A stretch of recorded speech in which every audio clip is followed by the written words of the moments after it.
Kigali Focus.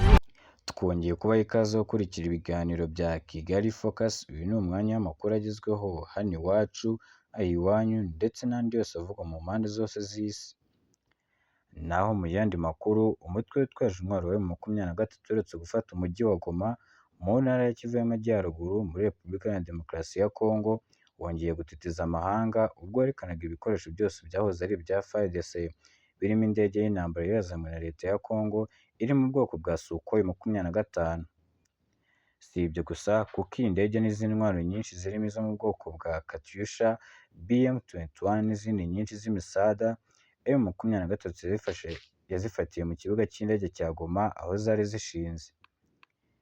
Iki kibuga cy'indege M23 yagifashe ku cyumweru tariki 26 z'ukwezi kwa mbere 2025 nyuma y'imirwano yahuje ingabo za M23 n'abasirikare 180 barimo mu mutwe w'ingabo zidasanzwe za RDC witwa Hibox n'abo mu mutwe urinda Tshisekedi Garde Républicaine ukunze kuvugwamo abacanshuro. Si ibikoresho bya gisirikare gusa kuko M23 yanafashe amateka abasirikare ba FARDC n'abo bari bafatanyije, yewe bamburwa intwaro kugeza ubu bakaba bakiri mu maboko y'uyu mutwe, usibye abacanshuro bishyize mu maboko ya MONUSCO ikabasha kubohereza baba banyuze mu Rwanda.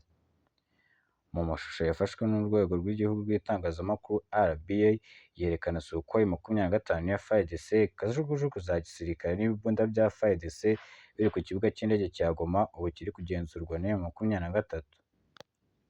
Sukhoi 25 umutwe wa 23 wigaruriye, FARDC yifashishaga mu kurasa ku birindiro bitandukanye by'uyu mutwe muri Kivu y'Amajyaruguru, cyane cyane mu bice byari byerekeye mu misozi. Amakuru kandi avuga ko intwaro inyeshyamba za M23 zafashe arizo FARDC n'abayifasha bose ku rugamba bari baherutse gukoresha mu cyumweru gishize barasa ku butaka bw'u Rwanda. Twongeye kubashimira abakunzi ba Kigali Focus. Andi makuru ni mu kanya, mwibuke gukora subscribe. Kigali Focus.